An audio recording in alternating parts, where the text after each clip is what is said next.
Hello, my name is Ashley Palmer, and welcome to my Herzing University capstone PowerPoint presentation. The topic that I decided to research for this class is the effective management of teleworkers. I chose this project because I was recently converted to remote status for my job, and I was interested in how a manager can be effective in managing employees that are not directly under their supervision and help to make them feel included in the parent company. So first, let's define telework and remote work. A teleworker is defined in a Livewire article as a working arrangement where employees or contractors regularly perform their work duties outside their traditional on-site work environment. The key here is regularly perform their duties. A remote worker is defined as an employee that lives outside the geographical area of the company's main headquarters or office. The remote worker can be in a satellite office or apart from the parent company altogether, and for someone who works from home. Let's look at some statistics. According to Jessica Howington, a FlexJobs content manager, there are 3.3 million full-time professionals, excluding the volunteers and self-employed, that consider their home as their primary place of work. Half of the U.S. workforce has jobs that are compatible with remote work, and telecommuters can save 260 hours a year by not commuting to work.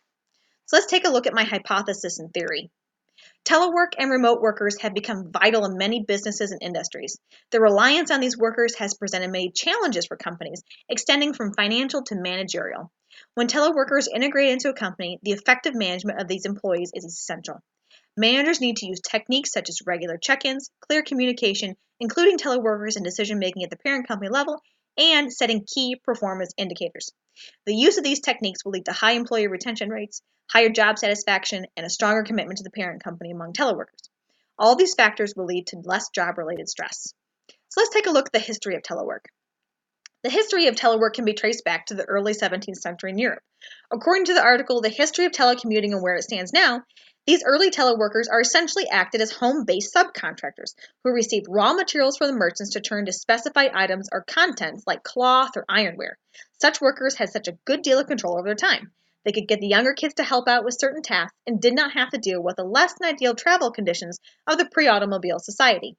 Fast forward to the 1970s America. We were facing an oil crisis, and people had become more concerned with the time they spent commuting to work as well as that impact on the environment.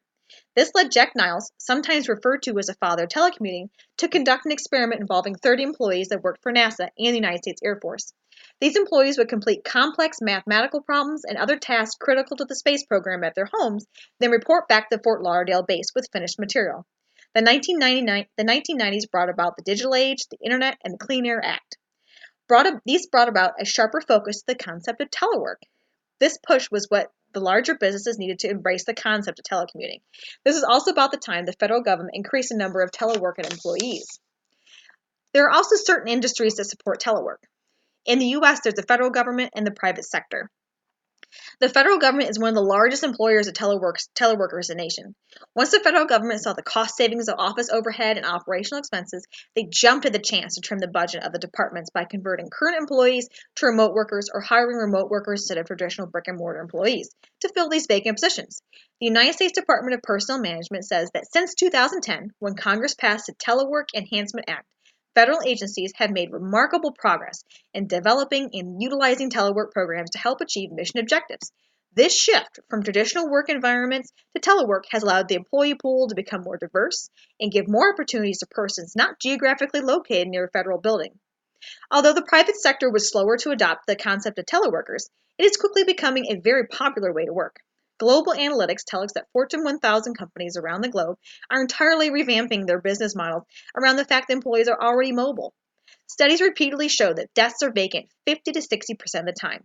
Many of these private sector companies offer telework as an incentive to the job rather than a requirement. Posing the concept of working from home as a benefit rather than a requirement has enticed many employees to switch from office to home environments. Transitioning from telework is still a hard sell. 40% of the U.S. employers could offer more flexible work options than they did 5 years ago, but still, only 7% of those actually make it available to their employees. So let's look at the research for the management techniques.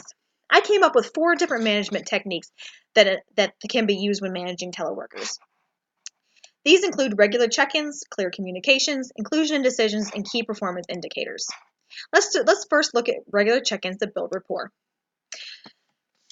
Remote employees are members of a unique group of workers that are trusted to complete tasks and projects with less direct managing than on-site employees. When a manager regularly communicates with the employee, they're taking a proactive approach to the problem solving.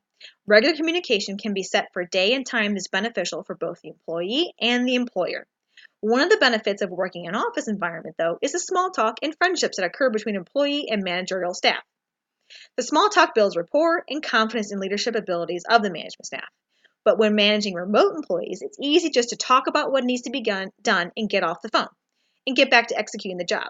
In some cases, this is exactly what should happen. However, if that's all the manager does, they're missing out on the critical part of management, and that's building rapport with every member of the team. Rapport is what will help the manager work through problems with each team member, build trust that they can come to you with important things, and also give you, the manager, the benefit of the doubt when you make a mistake or an unpopular decision. The essential part of managing people is getting to know your employees. When the manager builds a professional relationship with a remote employee, it reinforces the feelings of belonging, and rapport does not come from doing and talking about work. It comes from the relationship. The second technique is clear communication. Clear communication about projects, tasks, and job requirements are also essential in effective management. Remote workers need to understand what contribution the team is making to the larger enterprise. Without this clarity, team members are unlikely to feel fully engaged and focused. Knowing their purpose not only enhances team identity, but also creates energy and a sense of urgency when a virtual team member are acting individually to carry out tasks and assignments. Whether this communication is via email, video chat, or phone call, the clarity of the information is essential. Clear and regular communication helps build a sense of belonging in the company and reduces confusion. When your employees have the information they need to do their jobs well, they can do their jobs faster, and your employees won't misinterpret important details because the details are clearly provided. Effective communication minimizes time-wasted misunderstandings and helps your employees know what is expected of them, enables them to prioritize tasks based on your direction in this way, and the payoff for your investment in your employees is greater. But I caution you, there's a fine line between clarity of communication and micromanaging a teleworker. Clear communication requires setting objectives, criteria, and deliverables and deadlines, and most importantly, developing trust. This forces managers more into the role of monitoring, motivating, guiding, and giving feedback, whereas in micromanaging, they have to make sure every person is doing his or her job the way they would do it. If an employee feels they're being micromanaged, they will not be as creative or productive in their work.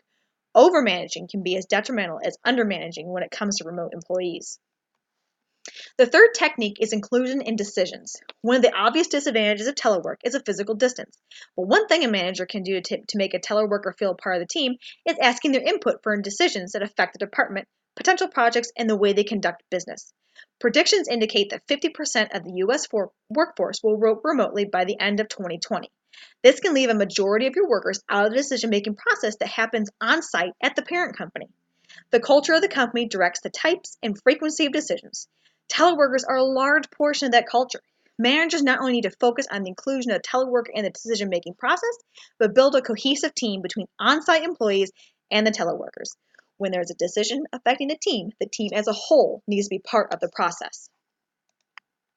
The fourth technique is key performance indicators. Just as on-site employees receive periodic reviews of their work, it's essential for teleworkers to receive frequent and relevant feedback on their job performance. Monitoring and evaluation should take place on account not only the work patterns of teleworkers, but also how the telework has changed the work of the non-teleworkers, supervisors, and managers. In order to properly evaluate a remote employee, the manager needs to identify appropriate and relevant key performance indicators. These key KPIs are critical indicators of progress towards an intended result. A manager that is not familiar with telework may tend to assume that a teleworker is not as hardworking as on-site employees. But oftentimes, this is just the opposite. Teleworkers are more likely to work when ill, when a child is home ill from school or daycare, and more than 40 hours a week due to differences in time zones and deadlines. This is what the manager needs to recognize when developing KPIs that are tailored to telework. When deciding on key performance indicators for teleworkers, the manager needs to keep in mind they need to be quantitative and measurable. These KPIs need to provide objective evidence of progress toward achieving a desired result. These key performance indicators are essential not only for management, but for the employee as well.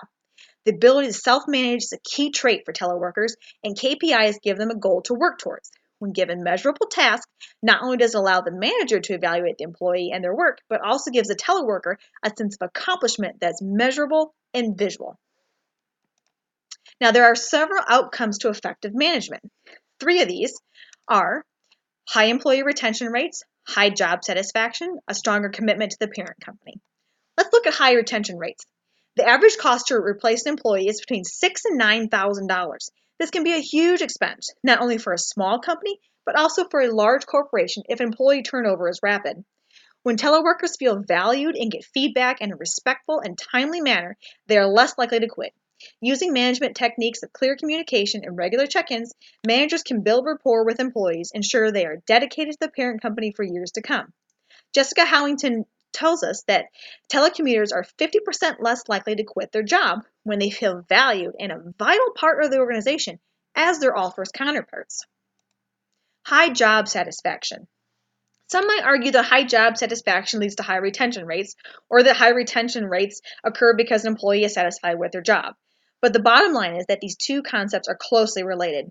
When looking at in-office workers, telecommuters, 45% of telecommuters love their job, while only 24% of their in-office counterparts love their job. Perceptions of job satisfaction is in a virtual environment vary depending upon the support and activities of management.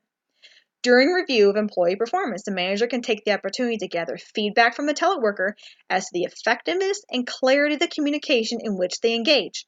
When the manager asks for this feedback, they are helping not only the parent company with better management techniques, but boosting job satisfaction of the employee by letting them know they are being heard and their opinions are valued.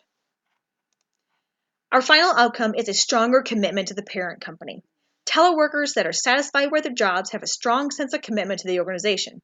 Group Global tells us that research shows that job satisfaction is a reliable indicator of talent retention. A satisfied employee is more likely to be loyal, committed, and motivated and productive.